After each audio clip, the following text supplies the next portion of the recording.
Salve Fratres, hari ini hari Minggu Advent kedua yang menantang kita untuk mempersiapkan jalan raya kerajaan di hati kita sehingga kita dapat menerima Yesus sebagai Allah penyelamat kita pada hari Natal. Kita juga harus siap untuk kedatangan Kristus setiap hari ke dalam hidup kita dalam kitab suci dan Ekaristi Kudus, dalam setiap orang yang kita jumpai dan dalam komunitas yang di dalamnya kita berdoa. Akhirnya kita diminta untuk siap bertemu Yesus sebagai hakim kita pada kedatangannya yang kedua di akhir hidup kita dan di akhir dunia. Dalam bacaan Alkitab, dalam bacaan pertama, Nabi Baruk memperkenalkan Yahweh Allah Israel yang mempersiapkan jalan bagi dan memimpin orang-orang buangan Babel ke Yerusalem. Oleh karena itu, Nabi mengundang Yerusalem yang menangis untuk bersuka cita dan pergi ke tempat-tempat tinggi untuk menyaksikan kembalinya orang-orang buangan. Nubuat Nabi Baruk ini mengumumkan kembalinya seluruh umat manusia kepada Allah.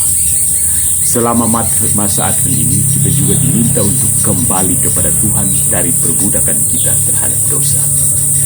Kemudian dalam Mazmur tanggapan hari ini, yakni dari Mazmur 126, Mazmur ini menawarkan kepada kita gambaran dekat dari para pengungsi yang menangis dengan sedih ketika meninggalkan Yerusalem, tetapi sekarang boleh kembali ke rumah dengan sukacita.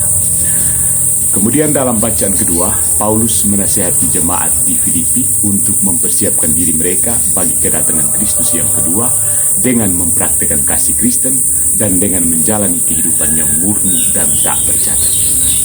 Yohanes Pembaptis dalam Injil hari ini menantang orang-orang Yahudi untuk mempersiapkan hidup mereka untuk menerima Mesias yang telah lama mereka nantikan. Mereka harus mempersiapkan jalan raya di hati mereka bagi Mesias mereka dengan meratakan gunung-gunung kesombongan dan lembah-lembah kenajisan, ketidakadilan dan pengabaian, serta meluruskan jalan-jalan mereka yang bengkok. Mereka harus bersiap dengan bertobat dari dosa-dosa mereka, mengubah hidup mereka, dan mengungkapkan pertobatan mereka dengan menerima baptisan pertobatan di Sungai Yordan dan menjalani reformasi yang telah mereka janjikan. Nah, saudara-saudari, ada beberapa pesan kehidupan. Yang pertama, kita perlu mempersiapkan hati dan hidup kita bagi Yesus, Juru Selamat kita, untuk dilahirkan kembali di dalam kita selama masa Natal ini. Kita harus mengisi lembah-lembah jiwa kita yang terbentuk dari kehidupan doa kita yang dangkal dan kehidupan minimalis dari iman kita. Kita harus meluruskan jalan bengkok apapun yang telah kita lalui, seperti keterlibatan dalam beberapa dosa rahasia atau kebiasaan, atau dalam hubungan relasi yang berdosa. Jika kita telah terlibat dalam beberapa praktik tidak jujur di tempat kerja atau di rumah, kita dipanggil untuk meluruskannya dan memberikan ganti rugi. Jika kita telah memendam dendam atau kebencian atau gagal berdamai dengan orang lain, sekaranglah saatnya untuk membersihkan semua puing-puing itu.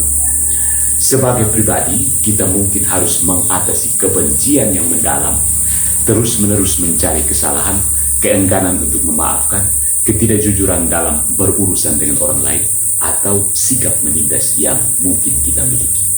Ya. Dan kita semua harus meratakan gunung-gunung kesombongan dan egosentrisme kita dengan mempraktikkan kerendahan hati sejati dalam memberikan pelayanan yang rendah hati kepada orang lain.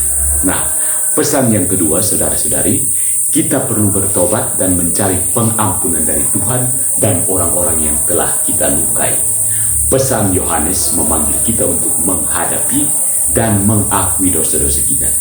Kita perlu menjauhi dosa-dosa ini dengan pertobatan yang tulus dan menerima pengampunan dari Tuhan. Selanjutnya, kita perlu mengampuni orang lain yang telah menyinggung kita dan meminta pengampunan atas pelanggaran-pelanggaran kita.